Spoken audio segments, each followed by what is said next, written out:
This is AWANI Tonight, and I'm Soraya Mia. Headlines for tonight. Future of work, are skills prioritized over qualifications? And on World Tapir Day, how many more tapirs must die from roadkill before action is taken? That's coming up.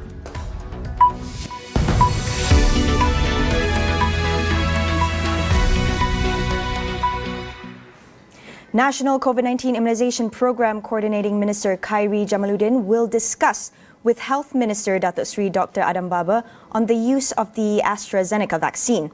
The aim is to address public anxiety about the safety and efficacy of the vaccine to be used in the immunization program. The outcome of the discussion will be announced tomorrow. Khairi said that despite having all scientific data that proves the AstraZeneca vaccine is safe, public fear and anxiety should not be ignored. Yesterday, Dr. Adam said the vaccine is safe and will be given to those aged 60 and above in the second phase of the immunization program. Khairi also tweeted that seniors are now getting the Pfizer-BioNTech and Sinovac vaccines, and that although many countries have initially halted the use of AstraZeneca vaccines, most of them have not rejected the vaccine entirely. Any groups, including media practitioners, wanting to be among early vaccine recipients can submit their applications to the COVID-19 Immunization Task Force, or CITF. Dr. Adham said Malaysia's vaccination program was arranged according to phases, and applications to receive the vaccine earlier is decided based on metrics and methods by the CITF. The announcement was in response to the National Union of Journalists Malaysia's statement, which sought clarification on the issue of COVID-19 vaccination for media practitioners. Prior to this, Khairi was reported as saying that the government had agreed to place media practitioners on the priority list to receive the COVID-19 vaccine, subject to an adequate supply of the vaccine. So far, the Ministry of Health had yet to receive any requests from the media, and if there is an application, the ministry would also submit it to CITF for further action. Malaysia Digital Economy Corporation (MDEC) hopes the government will decide to restore the cabotage exemption at the cabinet meeting tomorrow. Chairperson Datuk Dr. Rais Hussein Mohamed Arif said the exemption is vital to make Malaysia an appealing investment destination for digital infrastructure in light of the Malaysian Digital Economy Blueprint, or My Digital Initiative. Rais said the cabotage policy would have an impact on the undersea internet cable industry. The Cabinet is expected to make a decision on the cabotage policy tomorrow, following a 2-week period given by Prime Minister Tan Sri Muhyiddin Yassin for related ministries to review the country's cabotage policy on the digital and shipping industries. The ministries involved are the Ministry of Science, Technology and Innovation, Ministry of Finance, Ministry of Transport, Ministry of International Trade and Industry, Ministry of Entrepreneur Development and Cooperatives, Ministry of Communications and Multimedia, as well as the Economic Planning Unit in the Prime Minister's Department. The revocation of the cabotage exemption that previously allowed foreign vessels to carry out undersea communications cable repair works in Malaysian waters was announced by Transport Minister Datuk Sri Wee Ka Siong in November 2020. Wee said the move was taken to reduce the outflow of foreign exchange in the form of freight or charter party payment and minimize the country's dependence on foreign vessels by increasing the involvement of local shipping companies in the domestic services.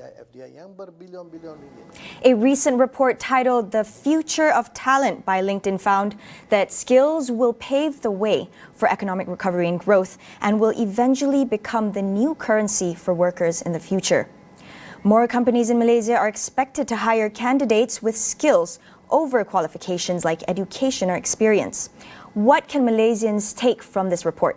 We speak to Frank Koo, LinkedIn's Head of Asia Talent and Learning Solutions, to give us a look into the workforce post-COVID-19. We see Malaysian employees looking for technical skills or hard skills in looking for candidates. At the same time, they're also looking for transferable skills, including soft skills such as problem solving, communications, and strategic thinking, with the understanding that in the new workforce, there's a need for a lot of collaboration and coordination in order to come out with innovative solutions. At the same time, a lot of more employers are hiring internally. And this augurs well, both for the employer as well as for employees, because of a shorter onboarding experience, low reduction of cost, and the ability to provide career development for the existing workforce. We're also seeing Malaysian employers hiring outside of their industry.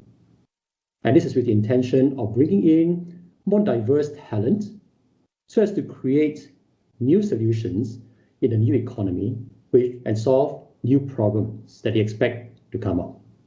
Frank also emphasized on the need for companies to adapt and invest in programs to reskill and upskill their employees to ensure their survivability. Now, organizations realized during the pandemic that there are two scenarios. Number one, their business needs to transform.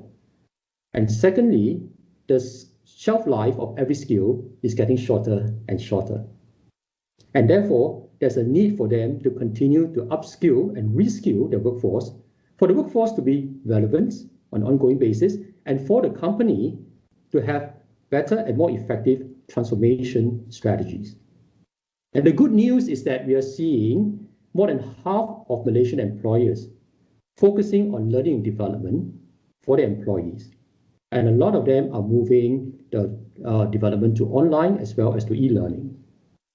Right. Recognizing that the future business environment and the future of work is going to be very different from the past, there's a need for every business leader and organization to have a strategy that will make the company future-proof.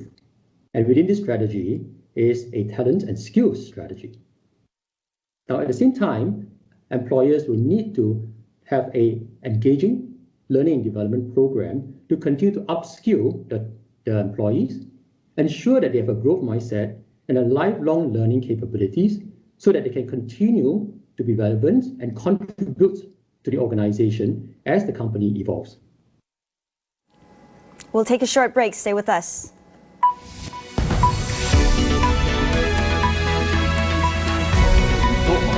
Ada kedepan dan maju. Induknya adalah Melayu. Balik kepada seperti orang yang membuat polisi. Kalau itu yang dikehendaki, fine. Mungkin kita berbeza pandangan. Tapi kita mempunyai kuasa yang boleh menentukan budaya di masa hadapan. Polisi yang mesra.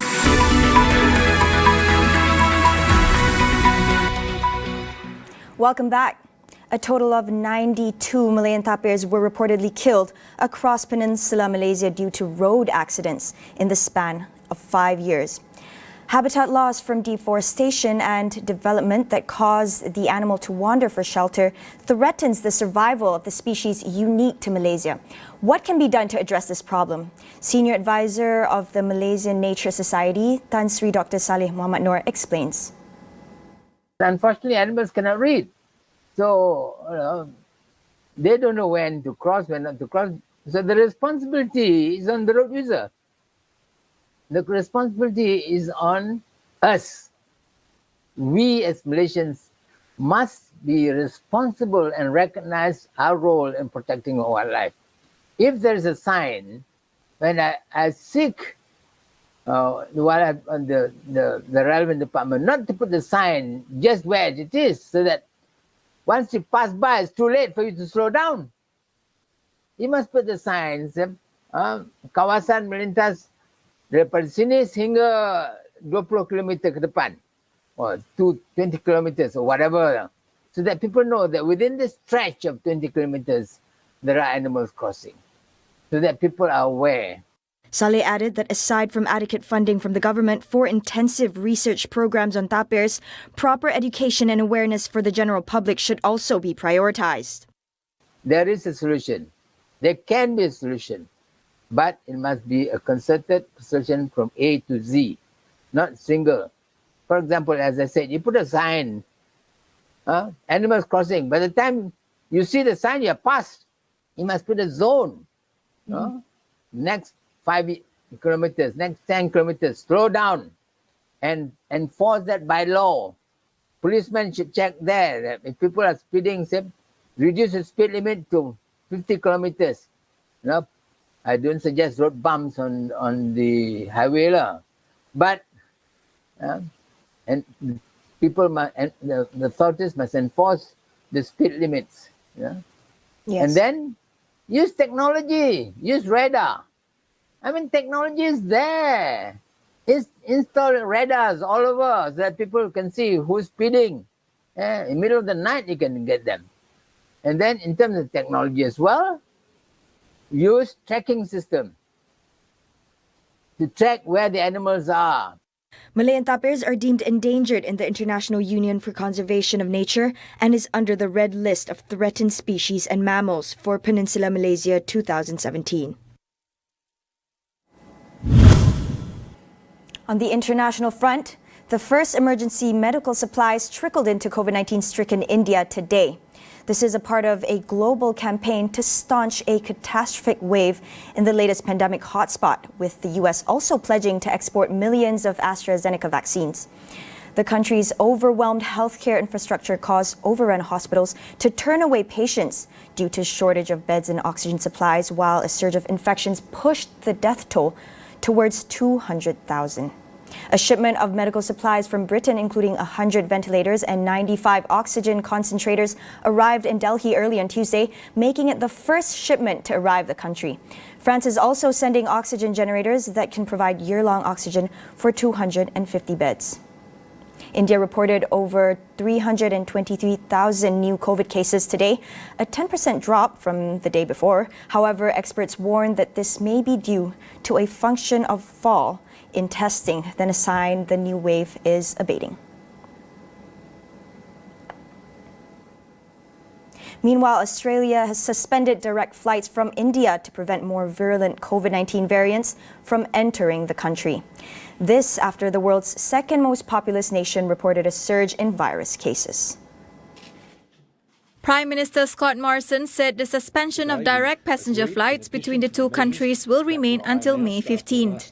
Australia's move impacts 2 passenger services from India into Sydney and 2 repatriating flights from India to Darwin, totaling around 500 arrivals. Morrison said the suspension would provide a breather to quarantine facilities in New South Wales State and the Northern Territory, given the majority of positive cases there came from India.